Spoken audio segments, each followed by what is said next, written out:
Graça e paz, queridos. Irmãos, abram comigo Gênesis capítulo 13, dando continuidade à exposição do livro de Gênesis, especialmente os capítulos que se relacionam à vida de Abrão. Gênesis capítulo 13.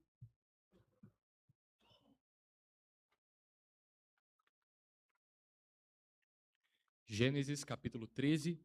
Queridos, eu farei a leitura do versículo 1 ao 13, peço que os irmãos acompanhem.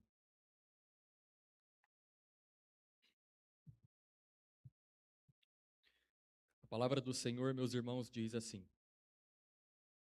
Saiu, pois, Abrão do Egito para o Neguebe, ele e sua mulher, e tudo o que tinha, e Ló com ele. Era Abrão muito rico, possuía gado, prata e ouro. Fez as suas jornadas do Neguebe até Betel, até ao lugar onde primeiro estivera a sua tenda, entre Betel e Ai, até ao lugar do altar que outrora tinha feito.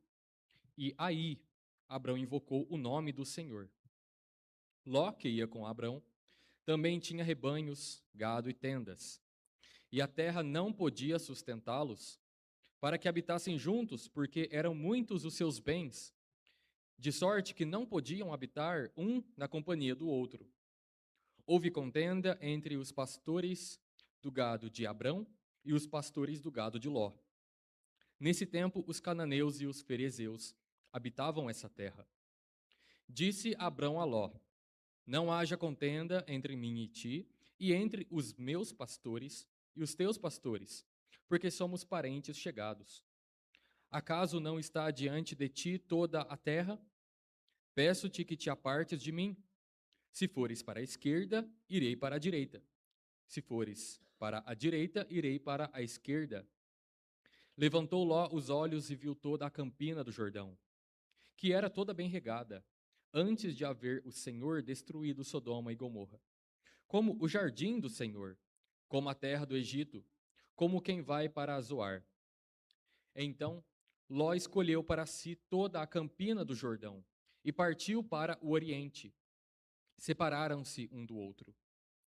Habitou Abrão na terra de Canaã, e Ló nas cidades da campina, e ia armando as suas tendas até Sodoma.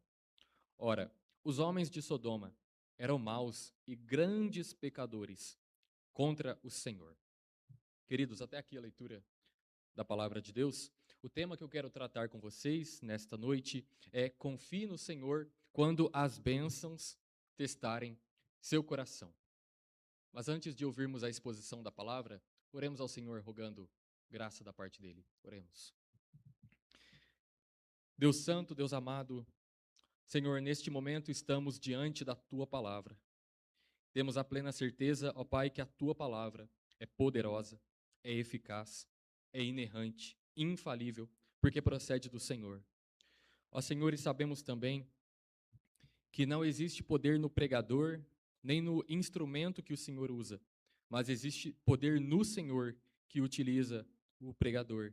E por isso, ó Pai, nós rogamos que o Senhor o abençoe, para que o pregador fale da tua palavra e não fale do seu coração.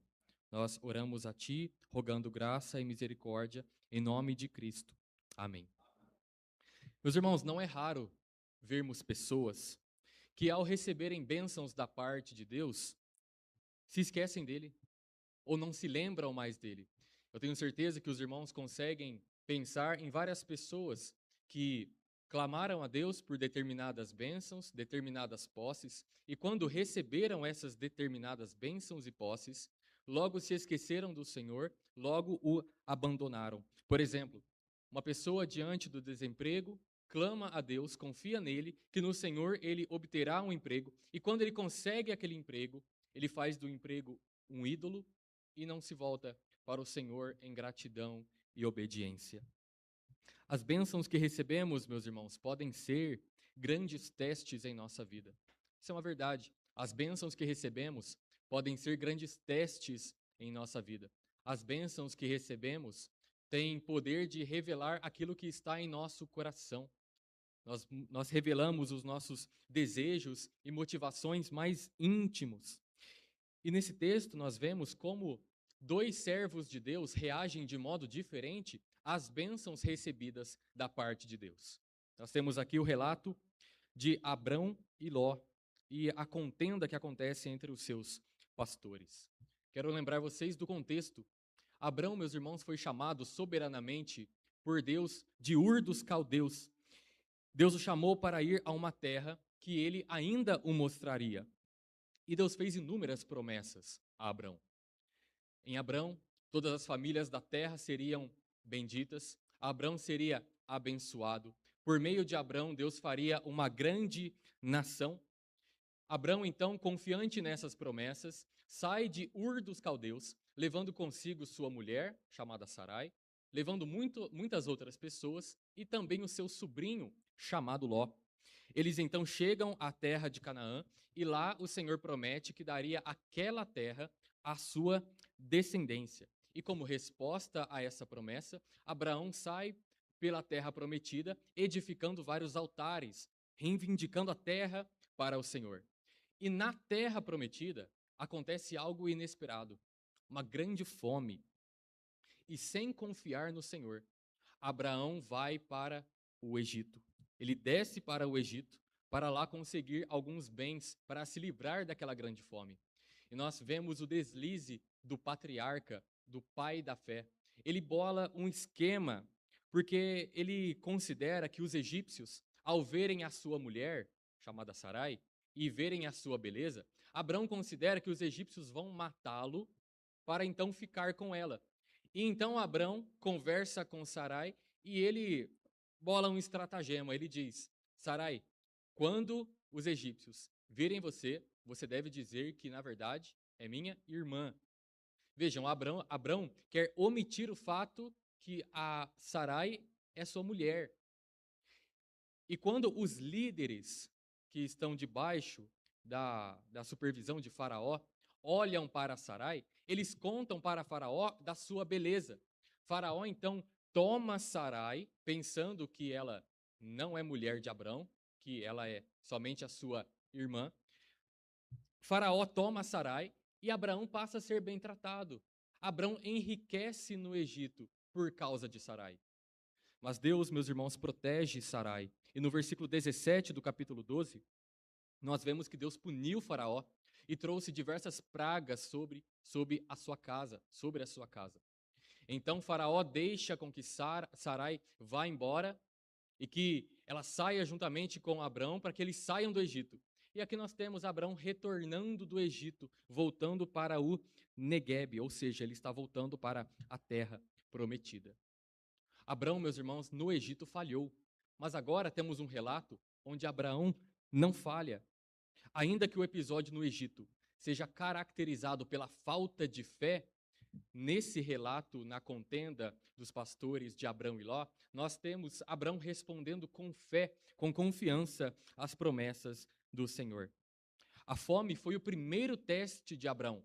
Agora nós temos um segundo teste, não causado pela falta de bens, mas causado pela abundância de bens. Ele começa a ter um conflito com seu sobrinho.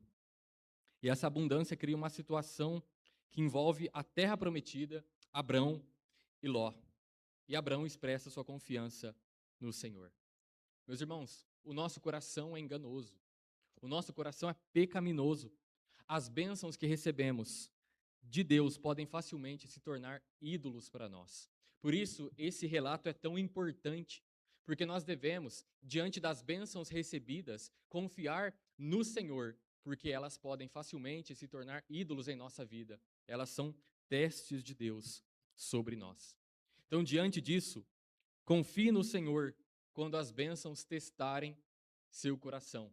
Se você percebe que o seu coração se inclina aos bens materiais, se inclina a servir ao dinheiro, a alguma outra coisa, você precisa entender o que fazer neste momento, que é confiar no Senhor.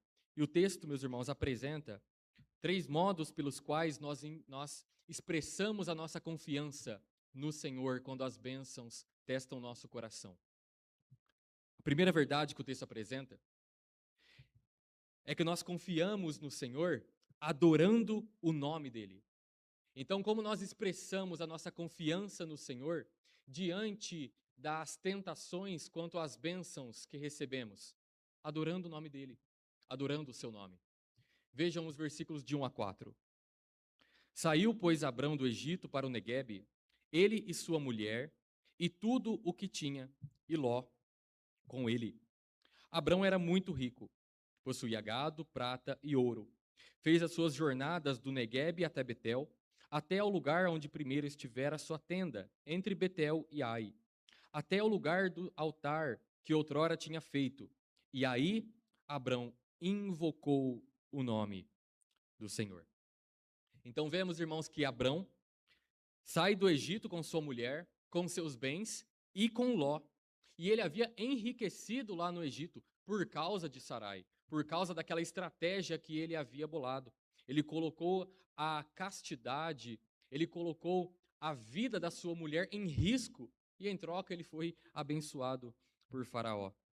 E ao sair do Egito, Abrão retorna à terra prometida, porque o Neguebe, nós temos o relato aqui, o Neguebe é a parte mais ao sul da terra prometida. Então nós sabemos que Abraão voltou para a terra prometida. E vejam que no versículo 2, nós temos a ênfase de que Abrão era muito rico. Ele não possuía somente gado, ou seja, ele não possuía somente animais, ele possuía também prata e ouro. Ou seja, Abrão enriqueceu muito no Egito. E vejam que Abrão faz as suas jornadas, ele sai do Neguebe, vai até Betel, até o lugar onde ele tinha primeiro colocado a sua tenda, que é um lugar que fica entre Betel e Ai. E ele também vai para o primeiro altar que ele havia erigido, que é dito no versículo 4, que ele havia feito anteriormente. E lá, naquele altar, Abrão invoca o nome do Senhor. Abraão, meus irmãos, chega naquele altar que ele havia edificado e muito provavelmente ele prestou um culto ali. Invocar o nome do Senhor tem o sentido de adorar, de proclamar algo. Então Abraão proclama o nome do Senhor. Ele fala acerca dos atos de Deus, ele fala acerca da sua palavra naquele local, ele fala acerca das suas promessas naquele local. Ele adora a Deus. Provavelmente também ofereceu sacrifícios, já que era um altar. Ele deve ter louvado a Deus também pela fidelidade do Senhor por tê-lo abençoado, apesar dos seus pecados no Egito. Por que isso é relevante no texto? Porque isso demonstra, meus irmãos, que as riquezas não fizeram de Abrão um idólatra. O que Abrão faz diante das bênçãos que ele recebeu de Deus? O que Abrão faz após ter enriquecido no Egito? Ele invoca o nome do Senhor. Ele adora. Ele bendiz o Senhor. E essa é a resposta natural do cristão às bênçãos de Deus. Meus irmãos, quando nós somos abençoados pelo Senhor, essa deve ser a nossa resposta, a nossa inclinação, a nossa disposição. Adorar a Deus, bendizê-lo pelas suas bênçãos. Há algumas verdades importantes, meus irmãos, que a palavra nos ensina sobre a prosperidade material. Em primeiro lugar, prosperidade material não significa prosperidade espiritual. Infelizmente, em nosso contexto evangélico, muitos acreditam na teologia da prosperidade ou em alguma espécie de teologia coach, que diz que o cristão verdadeiro, o cristão piedoso, prospera materialmente, que ele sempre vai prosperar financeiramente e que aquele cristão que não prospera materialmente ou financeiramente, na verdade está debaixo da maldição de Deus, está debaixo de desobediência. Mas a Escritura é clara em apresentar que em Cristo as bênçãos recebidas da parte de Deus são principalmente espirituais. E as bênçãos espirituais, meus irmãos, são superiores a qualquer bênção material que nós recebemos. A maior de todas as bênçãos é receber o próprio Cristo, é receber o Filho de Deus, ser salvo do pecado e da morte. Além disso, temos muitos servos de Deus relatados na Escritura que foram de condição humilde, que na verdade não tiveram muitos bens, não prosperaram materialmente. Então, prosperidade material não significa prosperidade espiritual. Não é verdade que todos os crentes vão prosperar. Alguns ficarão em uma condição humilde. Deus quer que assim seja. Segunda verdade, meus irmãos, também importante diante disso, é que o cristão deve ter cuidado com o desejo de enriquecer, porque há muitas tentações envolvidas nisso. O cristão deve ter cuidado com o seu desejo de querer enriquecer, de querer ter muito dinheiro. Por quê? Vejam que Paulo diz a Timóteo na sua primeira carta, no capítulo 6, versículo 9 a 10. Ele diz assim: Ora, os que querem ficar ricos caem em tentação e cilada, e em muitas concupiscências insensatas e perniciosas, as quais afogam os homens na ruína e perdição. Porque o amor do dinheiro é raiz de todos os males, e alguns, nessa cobiça, se desviaram da fé e a si mesmos se atormentaram com muitas dores. Vejam, Paulo apresenta: os que querem ficar ricos caem em muitas tentações. Meus irmãos, nós temos que tomar cuidado com as nossas motivações, com os nossos desejos. É preciso compreender essas motivações, porque esses desejos podem ser fruto de falta de contentamento em Deus e também fruto de materialismo. Meus irmãos, não é pecado ser rico, desde que o dinheiro não seja um ídolo. O que Deus deseja do seu povo? Deus deseja que o seu povo tenha contentamento e descanse na sua providência.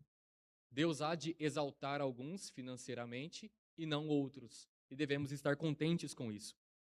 Paulo, ainda na sua primeira carta a Timóteo, diz: tendo sustento e com que nos vestir, estejamos contentes.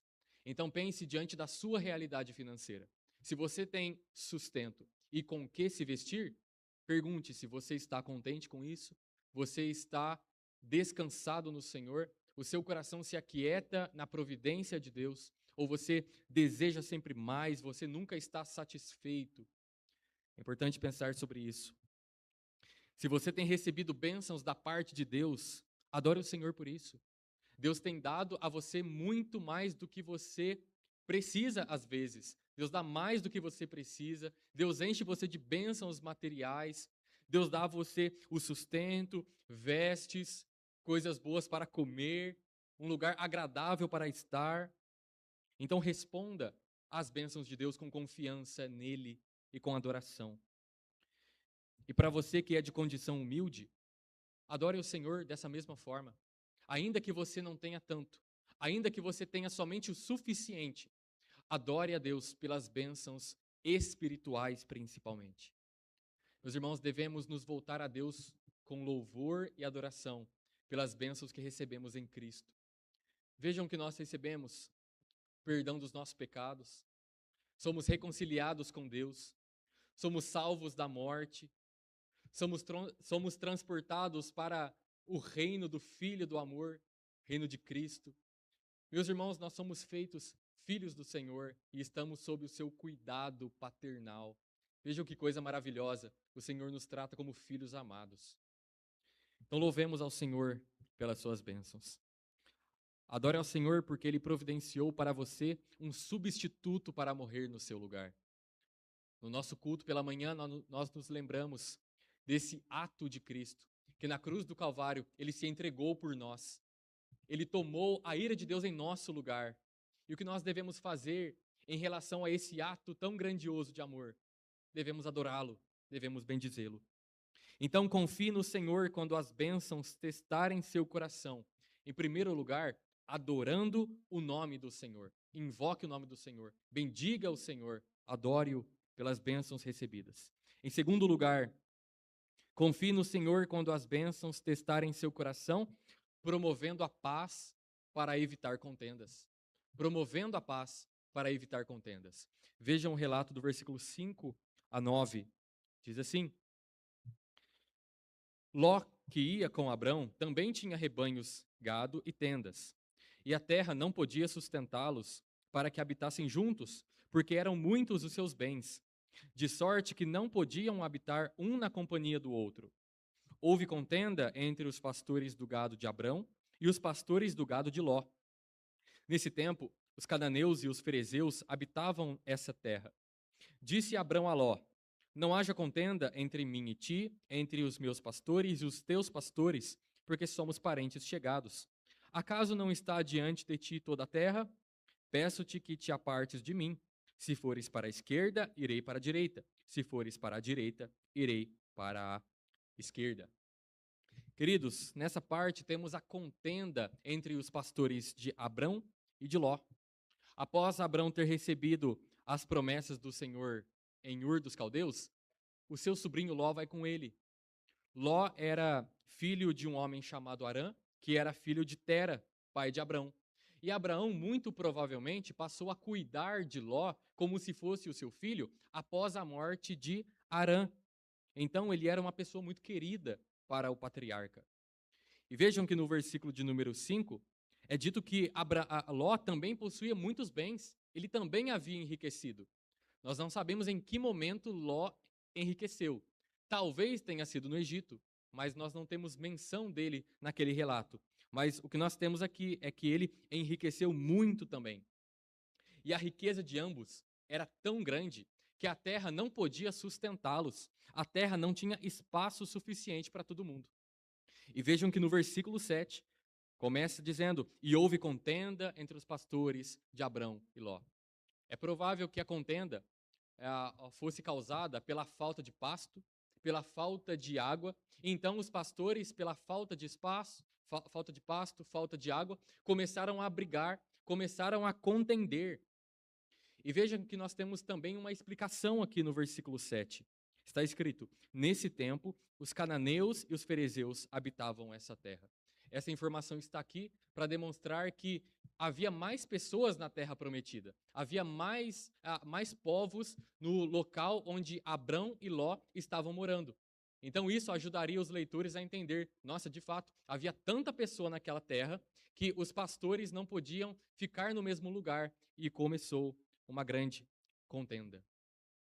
No texto que lemos na liturgia, o texto de Tiago, nós temos o pastor Tiago revelando a nós de onde procedem as guerras e as contendas. No texto que lemos, é dito: de onde procedem guerras e contendas que há entre vós? De onde, senão dos prazeres que militam na vossa carne? Queridos, as contendas são expressões do que acontecem interiormente em nosso coração. As contendas são o fruto dos nossos desejos pecaminosos. Ou seja, quando nós contendemos, especialmente com algo relacionado a questões materiais, questões financeiras, nós estamos expressando incredulidade por parte do nosso coração. Estamos expressando desejos pecaminosos. Eu quero listar para vocês algumas contendas por questões materiais que são vistas em alguns âmbitos. Por exemplo, no âmbito conjugal, há cônjuges que não compartilham seus bens. Então, isso é meu, o outro diz, não, isso aqui é meu. E os cônjuges começam a brigar quando um utiliza algo do outro, ou que pertence ao outro. Vejam que começa uma briga porque eles não querem compartilhar coisas, eles não querem ter as coisas em comum, e passam a brigar, contender. Vejam que isso expressa egoísmo, orgulho. Também no âmbito familiar. Há famílias, meus irmãos, que se desintegram, que brigam quando é necessário repartir terra, repartir herança, repartir bens de alguém que faleceu. E nós vemos contendas grandes, brigas grandes acontecendo, inclusive crentes envolvidos nessas coisas. Também no âmbito eclesiástico, no âmbito da igreja, há crentes que se transformam quando o assunto é dinheiro. Você fala com a pessoa sobre dinheiro e ela se mostra avarenta, ela se mostra egoísta. E quando você a repreende em algo relacionado a dinheiro ou bens materiais, a pessoa se transforma. Ela não quer ouvir você, ela não quer nem saber do que você está falando. Porque a pessoa tem o dinheiro como um ídolo.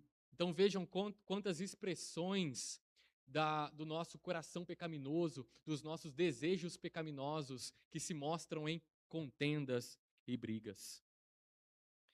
E agora, Abraão conversa com Ló para resolver essa situação. E Abraão é um pacificador. Ele não quer que ele não quer que exista contendas entre ele e o seu sobrinho. Mas se os irmãos notaram na leitura, Abrão não estava brigando com Ló. Quem estava brigando, na verdade, eram seus pastores. Mas Abrão sabia que se a briga e a contenda dos pastores continuasse, muito provavelmente a relação de Abrão com seu sobrinho seria muito prejudicada. Abrão, pensando nisso, considera uma estratégia e ele propõe uma separação entre eles. No versículo 9, ele diz para Ló escolher um lugar para ele habitar, que Abrão iria na direção contrária. Se Ló escolhesse a direita, Abrão iria para a esquerda. Se Ló escolhesse a esquerda, Abrão iria para a direita. Essa maneira, meus irmãos, de Abrão resolver essa situação revela algo muito importante. Abrão não está buscando o cumprimento da promessa de Deus a qualquer custo. Deus havia dito que daria a ele a terra prometida. Mas Abrão não está tentando fazer com que essa promessa aconteça a qualquer custo ou pelas suas formas. Por quê? Ele poderia ter dito a Ló: saia da terra prometida, saia daqui. Deus me concedeu a terra, Deus me prometeu essa terra e eu não quero que você fique para cá. Saia daqui. Abrão poderia ter dito isso. Ele era o mais velho, ele estava como supervisor de Ló, ele era o seu tio, mas na verdade ele diz para Ló escolher. Por que ele faz isso? Porque ele confia no Senhor. Ele confia em Deus que, apesar da escolha de Ló, Deus ainda assim daria a terra para os seus descendentes. Ainda que Ló escolha ficar na terra prometida, Abraão sabe que Deus vai lhe recompensar, que Deus vai lhe abençoar, que Deus vai dar a ele, a sua descendência, a terra prometida. Vejam que Abraão não manipula a situação, como ele fez no Egito. Ele confia em Deus, ele descansa no Senhor. E esse relato, meus irmãos, que foi escrito primariamente para os crentes que entrariam na terra prometida, certamente esse relato os ensinaria que Abraão viveu pela fé nas promessas de Deus. E nesse sentido, o povo que estava prestes a entrar na terra prometida também deveria viver com fé nas promessas de Deus. Apesar de outros povos habitarem a terra prometida, eles deveriam olhar para a vida de Abrão, que viveu pela fé nas promessas de Deus, e igualmente deveriam também viver dessa forma. No texto que nós lemos também na liturgia, Hebreus capítulo 11, o autor aos Hebreus inclui Abraão em uma passagem muito importante, que é dita assim: todos estes morreram na fé, sem ter obtido as promessas. Vendo-as, porém, de longe, e saudando-as, e confessando que eram estrangeiros e peregrinos sobre a terra. Porque os que falam desse modo manifestam estar procurando uma pátria. E se, na verdade, se lembrassem daquela de onde saíram, teriam oportunidade de voltar. Mas agora aspiram a uma pátria superior, isto é, celestial. Por isso Deus não se envergonha deles, de ser chamado o seu Deus, porquanto lhes preparou uma cidade. Vejam que Abrão está incluído na lista desses homens que viveram pela fé e não obtiveram o cumprimento da promessa. Abrão não viu a promessa sendo cumprida. Ele não entrou na terra prometida. Ele não viu os seus descendentes se tornarem uma grande e numerosa população. Não. Ele viveu pela fé, mas ele não obteve a promessa. E ele fez tudo isso e se considerava um peregrino, porque ele aspirava não à pátria terrestre, não à pátria que ele via, mas uma pátria celestial. Abraão vivia pela fé, considerando uma pátria celestial. E de igual forma, meus irmãos, nós somos chamados a viver pela fé nas promessas de Deus, como se fôssemos peregrinos nessa terra, sabendo que o nosso destino final não é essa terra, mas é habitar com o Senhor no novos céus e nova terra. A nossa pátria é celestial. Mas o foco do texto é apresentar que Abrão é um pacificador e que nesse conflito entre os pastores de Abrão e Ló, ele promove uma resolução muito importante. E aqui, irmãos, nós temos algo que nos ensina muito. Esse conflito gerou uma oportunidade para Abrão de servir o seu sobrinho Ló. E essa é uma maneira bíblica de enxergarmos os conflitos. É uma maneira, uma oportunidade que temos de servir o nosso próximo, com quem estamos em conflito. O conflito é uma ótima oportunidade que temos de expressar o amor de Deus, de expressar a bondade do Senhor, a graça que nos alcançou. Porque o mundo clama para nós, seja o número um, fique sempre por cima da situação, saia sempre melhor na situação, esteja sempre bem, melhor do que o outro. Mas a Escritura apresenta: amai-vos cordialmente uns aos outros com amor fraternal, preferindo-vos em honra uns aos outros. Abrão serviu seu sobrinho Ló. Naquele momento, ele demonstrou amor, ele demonstrou confiança em Deus. E se nós passarmos por conflitos, nós temos oportunidade para demonstrar o amor de Deus a outras pessoas e servi-los nesse conflito. Então pense na sua vida. Se você está passando por conflitos neste momento, pense como você pode promover a paz para evitar contendas e nesse meio de conflito, nesse caos, como você pode apresentar o amor de Deus e servir aquela pessoa. Lembrem-se que Cristo nos chama a amar os nossos inimigos, orar por aqueles que nos perseguem. Então, os conflitos são oportunidades que Deus nos dá para servir o nosso próximo. Então, queridos, confiem no Senhor quando as bênçãos testarem o coração de vocês. Em primeiro lugar, adorando o nome do Senhor. Em segundo lugar, promovendo a paz para evitar contendas. E em último lugar, agindo pela fé e não pela aparência. Versículo 10 a 13. Levantou Ló os olhos e viu toda a campina do Jordão, que era toda bem regada, antes de haver o Senhor destruído Sodoma e Gomorra, como o jardim do Senhor, como a terra do Egito, como quem vai para Zoar. Então Ló escolheu para si toda a campina do Jordão e partiu para o oriente. Separaram-se um do outro. Habitou Abrão na terra de Canaã e Ló nas cidades da campina, e ia armando as suas tendas até Sodoma. Ora, os homens de Sodoma eram maus e grandes pecadores contra o Senhor. Com a proposta de Abrão, Ló vai fazer a sua escolha. E ele observa a campina do Jordão. E a sua escolha é toda baseada em sua visão, toda baseada naquilo que ele vê. Ele escolhe aquilo que mais lhe agrada, sem levar em consideração os povos vizinhos da campina do Jordão. A campina do Jordão era um lugar muito fértil. E o texto que nós lemos compara a campina do Jordão, no versículo 10, ao jardim do Senhor e à terra do Egito. Lembrem-se que a terra do Egito possuía o rio Nilo, que era um rio imenso, um rio que trazia a grande, uma grande forma das plantações serem cultivadas, era um lugar muito frutífero por causa do rio Nilo. E o jardim do Senhor, muito provavelmente, é o jardim do Éden. E nós temos no relato do capítulo 1 de Gênesis, que o jardim do Éden possuía 4 rios que perpassavam o jardim. Então, a ideia é que a campina do Jordão é tão frutífera quanto o jardim do Éden, que possuía os 4 rios, e tão frutífera quanto o Egito, que possuía o rio Nilo. Então, tentem imaginar Ló olhando para esse lugar tão frutífero e fazendo a sua escolha. E aqui no versículo 10, Moisés, quando escreveu, colocou para nós essa informação, e também para os primeiros leitores de Gênesis, antes de haver o Senhor destruído Sodoma e Gomorra. Essa informação está aqui, meus irmãos, porque os primeiros leitores de Gênesis, que eram o povo que saiu do Egito, na verdade a segunda geração que estava prestes a entrar na Terra Prometida, esse povo conhecia aquele local.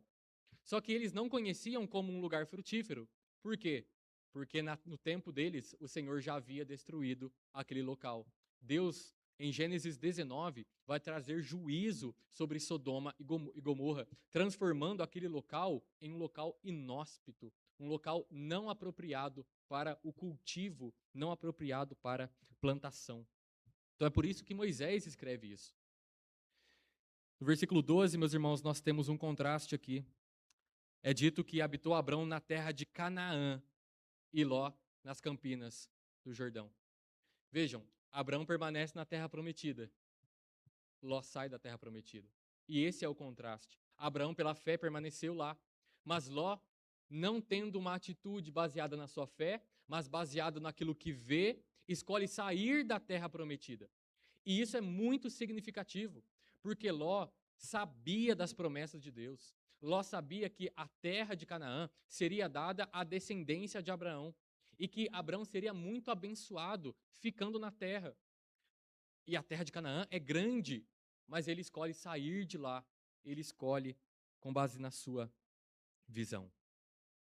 E no versículo 13 nós temos a informação de que os homens que habitavam lá em Sodoma eram maus e grandes pecadores contra o Senhor. Porque Ló começou a armar as suas tendas até Sodoma. Ele não considerou quem eram os habitantes de Sodoma. Essa escolha, meus irmãos, de habitar perto de Sodoma vai trazer sérias consequências para a vida de Ló. Ló vai ser duramente impactado. E ele não devia ter escolhido pela aparência, mas escolhido pela fé. E há vários exemplos nas Escrituras de pessoas que fizeram escolhas baseado naquilo que viram. Lembrem-se de Eva. O relato de Eva no jardim do Éden é que a serpente buscou enganá-la, dizendo que se ela comesse da árvore do conhecimento do bem e do mal, tanto ela como Adão se tornariam como Deus, ou seja, conhecedores do bem e do mal. E o texto diz assim: que vendo a mulher que a árvore era boa para se comer, agradável aos olhos e árvore desejável para dar entendimento, tomou-lhe do fruto e comeu, e deu também ao marido, e ele comeu. Eva tomou uma atitude, uma decisão baseada no que viu. Ela viu que a árvore era boa, que era agradável para dar entendimento, e movida pelo que viu, movida pela sua visão meramente, tomou uma atitude de desobediência a Deus. Como eu disse, meus irmãos, a escolha de Ló vai trazer duras consequências, não só para ele, mas para toda a sua família. Com esse relato, meus irmãos, Moisés está ensinando que o povo de Deus não deve fazer escolhas como Ló fez, baseados na visão, baseado naquilo que vem, mas baseado na fé. O apóstolo Paulo diz coisas semelhantes a essa na segunda carta aos Coríntios, no capítulo 5, versículo 7. Andamos por fé e não pelo que vemos. O povo de Deus não toma atitudes baseado na visão, baseado nas coisas que são agradáveis aos seus olhos, mas baseado naquilo que Deus requer na sua palavra, principalmente. Eu quero listar para vocês, meus irmãos, alguns exemplos de como, em vários âmbitos da nossa vida, tomamos atitudes ou escolhas pela aparência.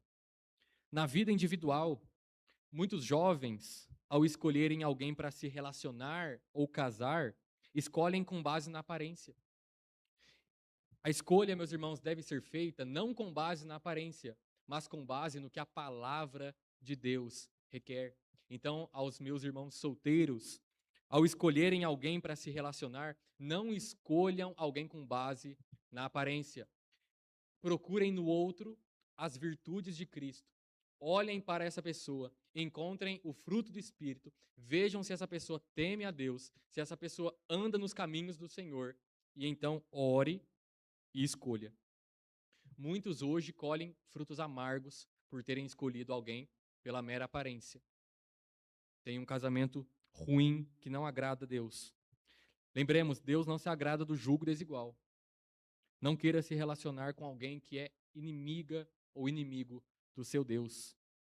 Também na vida profissional, há pessoas, irmãos, que escolhem trabalhos meramente pelo salário e não consideram questões que podem ferir princípios cristãos no trabalho. Há pessoas que olham somente para o quanto vão receber, mas não pensam se o trabalho, não pensam se no trabalho será necessário mentir, ser desonesto, se será necessário ser conivente com práticas pecaminosas, se será necessário fazer algum tipo de coisa que desagrada a Deus. É preciso escolher sabiamente, confiar em Deus e escolher um trabalho que se adeque ao que o Senhor requer na sua palavra. Então não escolhamos pela aparência. Em terceiro e último lugar, na vida eclesiástica.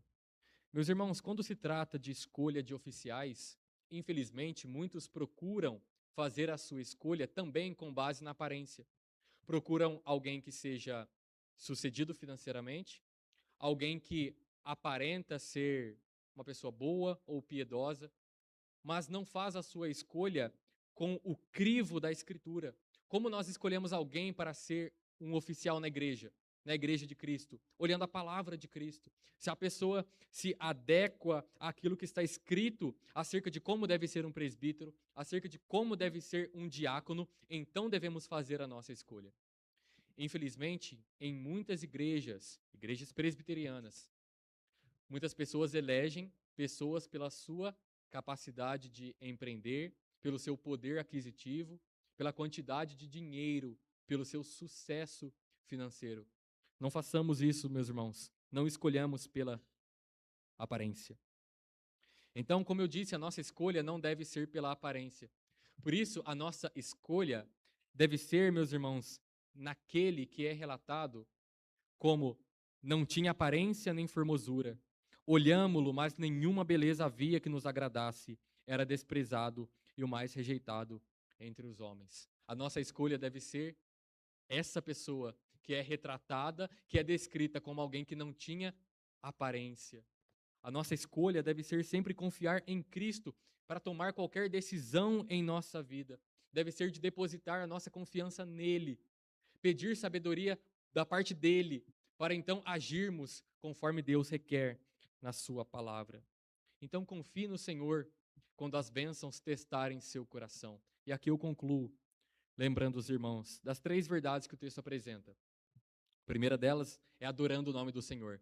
Se você tem recebido bênçãos de Deus, adore o Senhor por isso. Invoque-o. Segundo lugar, promovendo a paz para evitar contendas. Nós somos promotores da paz. Nós queremos que haja uma relação boa entre nós, especialmente com os da casa de Deus. Em terceiro lugar, agindo pela fé e não pela aparência. Nós não escolhemos pela aparência, não escolhemos pelo que nós vemos ou de acordo com o que nos agrada. Escolhemos de acordo com a palavra de Deus. Queridos, e a minha última palavra é lembrar vocês que quando Adão e Eva pecaram contra Deus, eles foram privados de diversas bênçãos. Adão e Eva foram privados do jardim do Éden e, principalmente, privados de comerem da árvore da vida. E, por consequência, nós também. A árvore da vida foi retirada da presença do homem e ele não pôde desfrutar dela. Deus desejava que o homem cultivasse o jardim, guardasse o jardim, enquanto dominava toda a terra e a desenvolvia. E Deus desejava também que o homem tivesse acesso à árvore da vida, que ele chegasse em um nível maior do que ele tinha naquela condição. Então, em Gênesis, o homem perde acesso à árvore da vida, perde essa bênção de Deus e inúmeras outras. Mas a grande bênção, meus irmãos, que nós vemos é que no livro de Apocalipse, que relata que quando Deus consumar todas as coisas, nós estaremos com Ele, não mais em um jardim, mas em uma cidade. E, meus irmãos, e nessa cidade, que é o jardim do Éden expandido, o jardim do Éden construído, mais desenvolvido, nós teremos acesso à árvore da vida. Nós teremos acesso novamente a diversas bênçãos de Deus. O pastor disse hoje de manhã que a nossa vida cristã não deve ser voltada somente para o que já aconteceu, ou seja, para trás. Não devemos viver somente olhando para trás, mas devemos viver também olhando para frente. Diversas bênçãos já chegaram a nós no passado. E há diversas bênçãos também, meus irmãos, que nos esperam no futuro, quando Deus consumar todas as coisas e nos levar para a sua cidade maravilhosa, para o novo céus e nova terra. Por isso, eu peço que os irmãos abram comigo em Apocalipse, capítulo 22. Eu quero ler com vocês esse texto, para que nós terminemos esse momento. Apocalipse, capítulo 22, versículo 1 a 5. Vejam, meus irmãos, o relato do apóstolo João acerca das bênçãos que nós teremos quando Deus consumar todas as coisas. Leamos todos juntos, do versículo 1 a 5 do capítulo 22. Leamos. Então me mostrou o rio da água da vida, brilhante como cristal, que sai do trono de Deus e do Cordeiro. No meio da sua praça, de uma e outra margem do rio, está a árvore da vida, que produz 12 frutos, dando o seu fruto de mês em mês, e as folhas da árvore são para a cura dos povos. Nunca mais haverá qualquer maldição. Nela estará o trono de Deus e do Cordeiro. Os seus servos o servirão, contemplarão a sua face, e na sua fronte está o nome dele. Então já não haverá noite, nem precisam eles de luz de candeia, nem da luz do sol, porque o Senhor Deus brilhará sobre eles e reinarão pelos séculos dos séculos. Meus irmãos, há muitas bênçãos que nos esperam quando Deus consumar todas as coisas. Então, que nós olhemos confiantemente não somente para o passado, mas também para o futuro. Então, confie no Senhor quando as bênçãos testarem no seu coração. E lembre-se, há muitas bênçãos que nos esperam, ainda quando Deus consumar todas as coisas, novos céus e nova terra.